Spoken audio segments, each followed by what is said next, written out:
The Avengers radio series, a cultural phenomenon in South Africa back in the 1970s, South Africa was a country with no national television service. It wasn't until 1976 that the country would get its first taste of television broadcasts. But before that, radio was the primary medium of entertainment and information for the masses.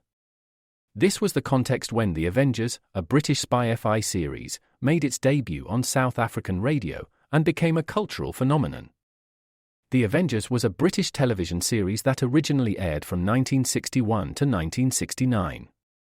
The show revolved around the adventures of John Steed, a suave and sophisticated secret agent, and his various female associates. The series was a unique blend of traditional spy thriller elements with science fiction and fantasy, which set it apart from other shows of its time. While the series was hugely popular in the UK and had also made a significant impact in the American markets, being one of the rare British series given a network transmission slot, it was virtually unknown in South Africa.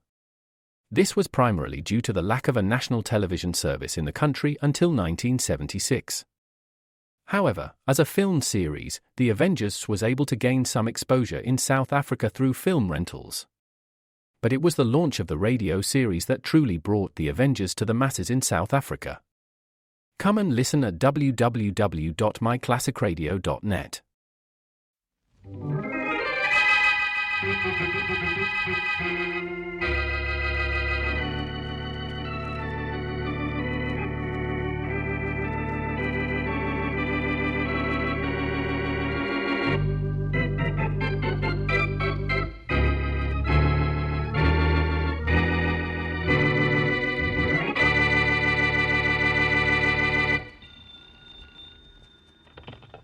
Lincoln Airport.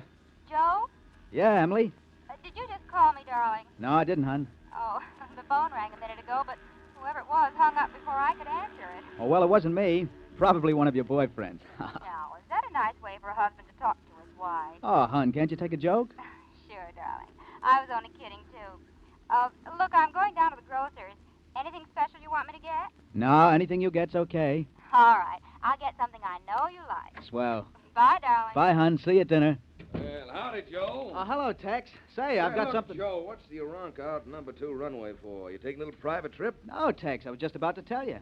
I took that offer Lenny Powell made us. I'm going to fly it to Blancheville. Well, boy, howdy, that's all right, son. Did you tell Bill we're getting $5,000 for the whole? No, I didn't, but I'm going to as soon as I see him, which maybe won't be till I get back. Powell's here now. Oh, he is? Where? Over in the administration building, making a phone call, I guess. He's going to be right back. Hey, why is Mike taking the Aronka out? What kind of a freight line are we running? Howdy, Bill. I'm glad you showed up, Bill. I wanted to tell you. I'm taking the Aronka out today, and it's going to save our airline for us. Yeah? What are you going to do, Joe? Sell the thing? No, I'm flying Lenny Powell to Branchville, and we're going to get $5,000 for the job. We're going to get 5 G's? Just to haul a guy to Branchville? What, this guy Powell must be nuts. I don't care what he is. We can use a few more like him. You said it. Oh, but look, don't tell anybody Powell's here or that we're taking him anyplace. I promised him nobody but the 3 of us would know this. But he's carrying $25,000 in cash with him. Wow. $25,000 with him, huh? Yeah. We sure could use money like that. Yeah, Tex, we sure could. Where'd you say he is, Joe? Over at the administration building? Yeah, Bill, making a phone call. Mm-hmm. Well, give him a good trip to Branchville, Joe, and get that $5,000 from him. We need it. See you later. Yeah, bye. I gotta run a little errand. Long, Bill. Tex, you hold down things at the office, will you? I gotta get something over at the hangar. Why, sure, son. You won't be running off now, will you, Tex? No, stay right here, chum. Okay, see you before I take off. Sure. See ya. Well, boy, howdy. Those two aren't leaving old Tex here to answer the telephone. Not when he's got something more important to do.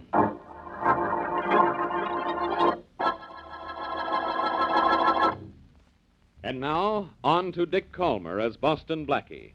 Enemy to those who make him an enemy. Friend to those who have no friend.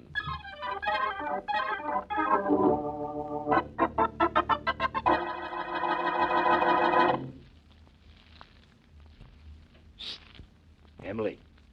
I'm over here, Tex, darling. Behind the garage. Well, boy, howdy. You sure know the good hiding places around this airport. Are you, honey? Oh, Tex. Oh, baby. Nobody saw you come here, did they, honey? No. As a matter of fact, I called Joe from across the road. Told him I was at the apartment, just leaving for the grocery store. He thinks I'm still in town. Boy, howdy, you sure can give that husband of yours a first-class runaround, can't you? You aren't objecting, are you, Tex? I'm doing it for you. I'm mighty glad you are, sugar. Oh, I'm all for you. Hey, look, I only got a couple of minutes. Oh. I'm supposed to be in the office to answer the telephone. But, Tex, I wanted to tell you, we got a big job, so the airline's going to keep running all right. That's good, but it doesn't help us any, Tex. And I'm not going to give Joe the air until we have some money of our own. Don't you worry, sweetheart. We're going to have money, and a lot of it. And sooner than you think.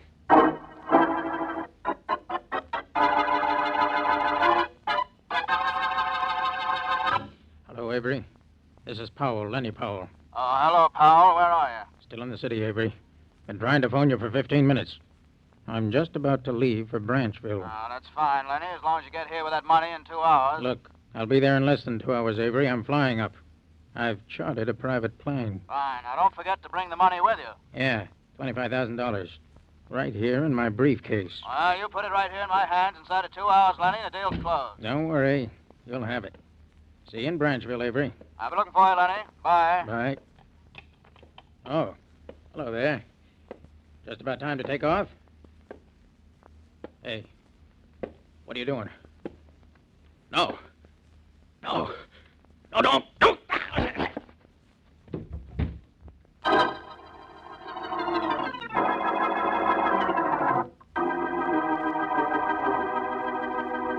Sit down. I said sit down, Joe. Now, you don't have to push, Tex. I gotta do something. Boy, howdy, somebody's gotta do something. We're in a jam, the three of us. We thought things were tough when we didn't have money enough to keep this airline going. They're really tough now. We've got a murder on our hands. All right, that's what I'm trying to clear up. Now, looky here, you two guys. All three of us are in this thing up to our sombreros. We gotta cover it up somehow. That's no good, Tex, no good. It's like I've been trying to tell you. Sure, that Powell guy was killed out here. Sure, the 25 G's he was carrying is missing, but we gotta turn this over to the cops. You left out one sure, Joe. You forgot to say sure only the three of us knew he was here and carrying that dough. That makes it look like one of us killed him. I say no cops. Sure, you say that. Why shouldn't you say that? You probably knocked him off. That's why you don't want the cops in on it. I said before for you to shut up. Maybe this will help convince you. I meant it. Hey, cut it, fellas. All right. Okay, Tex.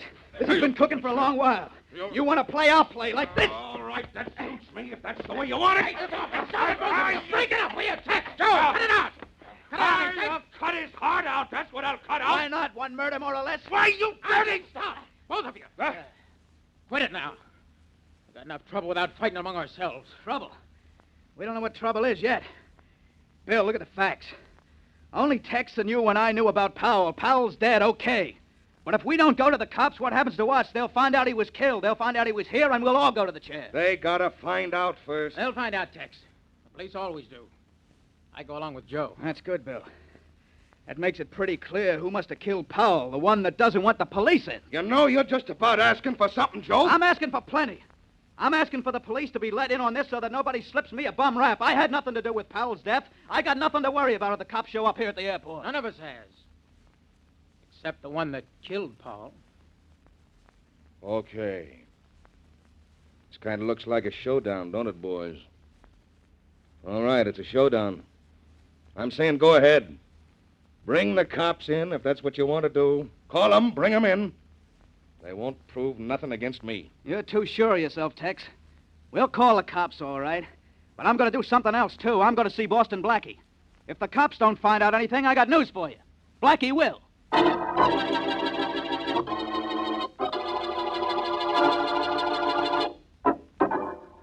That's the way it was, Blackie.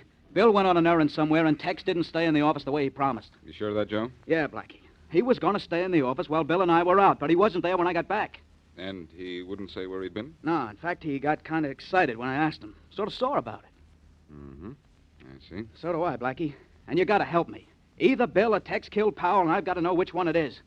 You will help me, won't you, Blackie? Don't you think you should go to the police for help? We called the cops, but we didn't tell them all the details. I knew you'd find the murderer before any cops. Thanks for the confidence. You say we found the body. Who's we? Bill, Tex, and me. We went to the administration building to get Powell, and Boom, there he was. With the $25,000 gone. Yeah, it was gone. Then Powell was slugged and killed by someone who knew he was carrying that money. Now, who besides you, Tex and Bill, knew Powell had $25,000 with him? Nobody else. That's why I know it's Tex or Bill who killed him. It's got to be one of those two. Yes, that's right, Joe. It has to be Tex or Bill. That is, if it isn't you.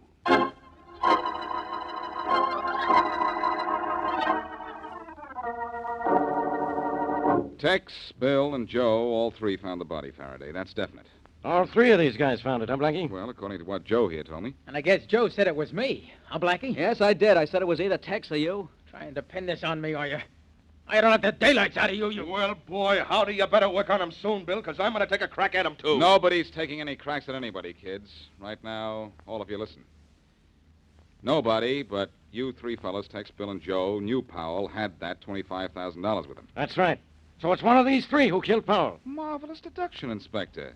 Even they admit that. You mean Joe here admits either Tex or I killed him? Okay, Bill, relax. The point is that none of the three of you can prove where you were when Powell was killed. Anybody mind if I butt in a minute? Who are you? Well, me, I just work here. That's what I want to do, work. Oh, this is Mike, Inspector Faraday, head of our ground crew. Just stand by, Mike. Okay, see you later. Well, Mike, how's your dad feeling? Oh, not good, Tex. Got another wire this morning. Old man's pretty sick. Sorry about that, Mike. Thanks, Bill. I wouldn't worry so much, except he's stuck way up there in Kansas. The doc has to drive 50 miles to get to him. No hospital in the town, Mike? Hospital, Blackie? No town. Ever hear of a thing called Plainsville, Kansas? Can't say I did. Nobody else has either, except my dad and about 30 other landowners. Oh, well, I'll just sit tight till I get more orders, huh? Yeah, Mike, sit tight. This thing will be cleared up pretty soon. Don't you think so, Inspector Faraday? I sure do, Joe. I'll tell you what else I think.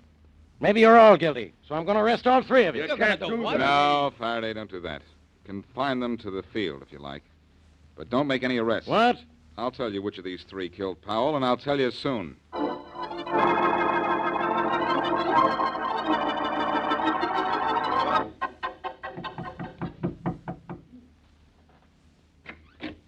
Yes. Mrs. Emily Carrington? Yes. Joe Carrington's wife? Uh-huh. I'm Boston Blackie. You probably know your husband is involved in a murder out at his airfield. And Yes, I know. He called me a little while ago and told me. You want to talk to me about it, don't you? Yes, about it and about Joe. Oh, well, come in then. Thanks. Your husband needed money rather badly, didn't he, Mrs. Carrington? Yes, he did. To keep his airline or to keep you happy? I don't think I like that implication. And I don't like murder, Mrs. Carrington. Now, suppose you... Excuse me while I answer the phone. Go ahead. Thank you. Hello? Hello, Emily, honey. This is Tex. Sorry, Joe. I can't talk to you now. Emily, I said this was Tex, not Joe. And I said I couldn't talk Here, let to me talk to him. Let go of that phone. You let go of that Too phone. late. Hello, Joe? Boy, howdy, what's the matter up there? This isn't... Uh-oh. Uh-oh is right, Tex. When a man answers in a spot like this, you ought to hang up, especially if I'm the man. Hello? Hello? Well, I got what I wanted anyhow. Well, satisfied now, Blackie? Satisfied and surprised, Mrs. Carrington. Naughty, naughty. Married to Joe and in love with Tex. Tell me, did Tex kill Powell for the $25,000 by himself, or did you go out and help him this afternoon? Look, I never go out to the airport. No? That's funny. What is? That run on your shoes. That's a peculiar colored mud, Mrs. Carrington. There's only one spot around here where it's found. Oh? Okay, I was there today. I went to meet Tex, but I didn't have anything to do with killing that Mr. Powell, and I don't know who did. That's your story. Thanks for telling me that you were at the airport. You see, I don't really know what color mud there is out there. I never bothered to notice. Besides, I'm not very interested in mud. It's the dirty work of this case I want to figure out.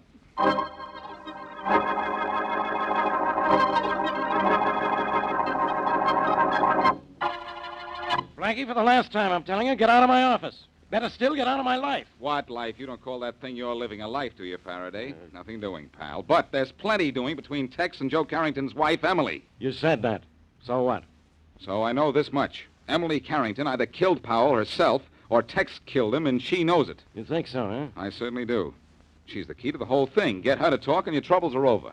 If I ever get you to shut up, they'll be over. Inspector Faraday. Yeah, Burke, what do you want? Nothing, Inspector, but here's something I think you'll want. What is it?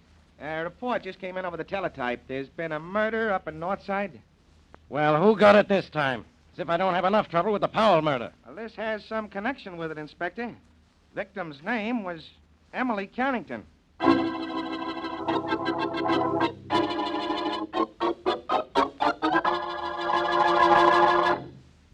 And now back to Boston Blackie.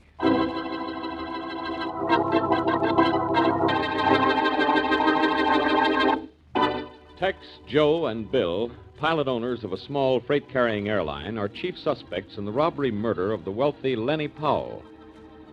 Each thinks one of the other two is guilty of the crime. Investigating the murder, Blackie sees Joe's wife, finds she is in love with Tex, and was at the airport at the time of the crime. But later, Joe's wife is a murder victim, too. So, as we return to our story, Blackie and his girlfriend, Mary Wesley, walk into the airport hangar in search of further clues. Blackie, is that the fellow Joe you were looking for? No, I don't think so, Mary. Oh. Looks like Mike, the mechanic. Hey, Mike! Oh, hi, Blackie. What are you doing, Mike? Hammering that plane apart? Me? Nah, trying to hammer it back together. Where's Joe? In one of the rooms in back. He'll be out in a minute. Good. Oh, look, before he comes out, why don't you tell me what you know about Powell's murder? And about Emily Carrington's murder, too, Blackie. Don't forget that. I'll settle for finding out who killed Powell first, Mary. What do you know about it, Mike? For me, nothing, Blackie. You didn't see Tex or Joe or Bill come out of the administration building about the time of Powell's death? No, how could I? Well, if you were here in the hangar, you could look out Well, the what door. makes you think I was here in the hangar? I didn't say you were, Mike. I said if you were. And that's a big if. And you're a little girl, Mary, and little girls... Should be seen and not heard. I know I'll be quiet. Especially if Mike will talk. Well, me, I ain't got nothing to talk about. Why not, Mike? You're the most talkative guy on the field. Oh, hello, Joe. I want to talk to you. Well, if it's about Powell's murder and Emily's death, you'll be wasting your time. I've already told you all I know. Well, maybe I haven't told you all I know. Oh, yeah? You know something? Uh-huh. Your wife was planning to divorce you and marry Tex. Oh, is that supposed to be news? Well, it was to me until Tex told me. Well, it was to me, too, when I figured it out a couple of months ago. Tex killed Powell to get money for Emily, huh? Or you killed Powell to get money for Emily. Blackie. I'm no killer. She deserved what she got, but I didn't do it. Oh, I see. Then you're not sorry Emily was killed. I'm not glad, but I guess she had it coming to her. Who killed her? Tex? Or you? What about Bill? I think it's a toss-up between you and Tex. Why? Because of Emily?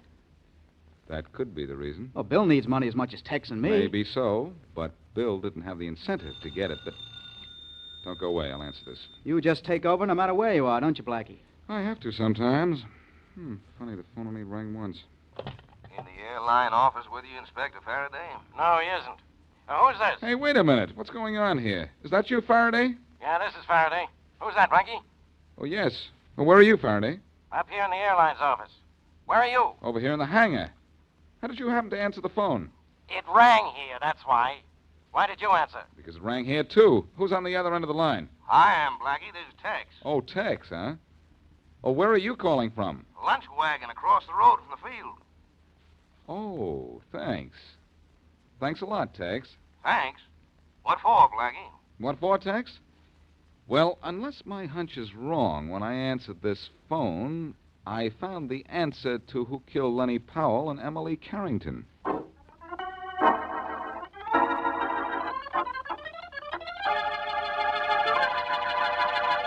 Look, Blackie, will you quit questioning the three of us blue in the face and find out which one of us did it? That's really what I'm trying to do, Joe. Now, I want to ask you each just one more question. You first, Tex. Where are you from? Well, boy, howdy, you can't tell that. I'm from Texas. Orangeboro, Texas. Uh-huh, and you, Bill. Where are you from? I'm from Halpern, Maine. You know, I have ways of checking this. Go ahead, check. Halpern's a small town. Everybody in the county knows me. All right, I'll take your word for it for now. Joe, where are you from? Right here. Local boy, huh? Yeah, and I figure on making good as soon as you tell me which one of these two guys killed Powell and my wife, and I can get back to work. Anxious to get in one of your planes and fly away, huh, Joe? You think I did it, huh? I've stopped thinking, Joe. I know who's guilty now. Yeah? How do you know, Blackie? The evidence is graphic, Bill. geographic.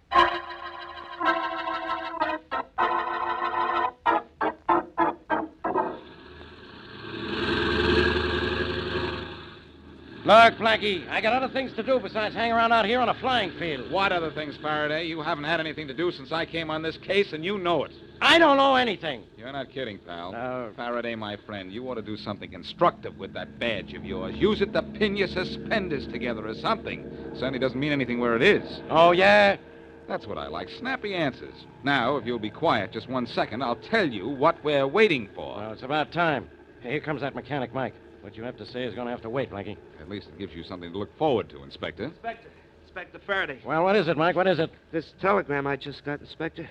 Here, read it. I'll take it, Mike. You'll take nothing, Blackie. Give it to me, Mike. Thanks. What's it all about, Mike? It's from my old man, Blackie. He's pretty sick out in Plainsville. Plainsville? Where's that? If you could read, Blackie, you'd know where it is. It says here on the telegram. It's in Kansas. You're reading the telegram, Faraday. I'm not. Oh. Okay, never mind. What's the matter with your father, Mike? Well, I don't know. He's been sick a long time, and, well, he's getting old. I got to go see him, Inspector Faraday. I ain't seen my old man in 9 years. Okay, you can go, Mike. But keep in touch with us, and make sure you come back. Oh, don't worry, Inspector. I'll be back, I promise. Be sure you do keep that promise, Mike. But I'll tell you a little secret, something even Inspector Faraday doesn't know. Yeah, what? I don't have to worry about you coming back. I already know who killed Lenny Powell and Emily Carrington.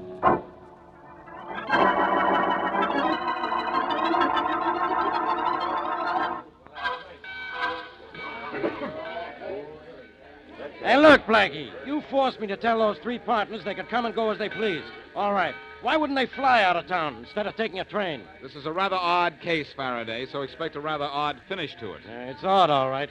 I don't even see the connection between the murder of Powell and the death of Emily Carrington. It's just a hunch, Faraday, but I think it's a good one. Emily was at the field when Powell was murdered. Yeah? She saw the killer. She tried to blackmail the killer for part of the robbery money. The killer wouldn't pay. So Mrs. Carrington paid, huh? Yes, with her life. Blackmail's a dangerous business. And so standing in a railroad station when we ought to be watching that airport. Oh, no. Hey, there goes our killer, Faraday. Huh? Where? There, getting into car 409. Come on. Hey, that's Mike. My, what a memory for faces. And names, too. But, Blackie, you said... Never mind what I said. Listen to what I say now. Hey, Mike. Huh? Wait a minute. Oh, Blackie, hello. Hello, Mike. Traveling rather light for a trip all the way out to Kansas, aren't you? Me, yeah, but I don't expect to stay in Kansas very long. You're not even going to Kansas, Mike. You're going to jail. Me? Jail? What for? Murder, Mike. The murder of Lenny Powell and Emily Carrington. Are you kidding? No, I'm not kidding, Mike. This guy committed those murders? You're nuts, Blackie. Yeah, tell him, Faraday. Let me have that suitcase, Mike. Let go. Grab him, Faraday, while I take this go. suitcase away from him. Can't get him, but I don't know why. There's nothing in there but my clothes. No. Let go. Well, yeah, now, wait till I open it. You won't find anything. Hey, relax. Well, look what the well-dressed murderer is wearing this season. Folding money. Rather expensive material, isn't it, Mike? Hey, how much is in there, Blackie? I don't even have to count it. I think you'll find $25,000 in here, Faraday. The money he took from Lenny Powell. Well, Faraday, I closed this suitcase and your case at the same time.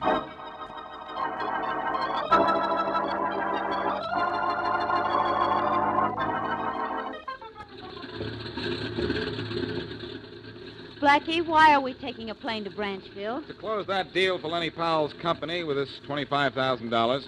And for the ride, too. But why did the Powell's company ask you to go to Branchville for them? Well, I closed a tough case of Faraday.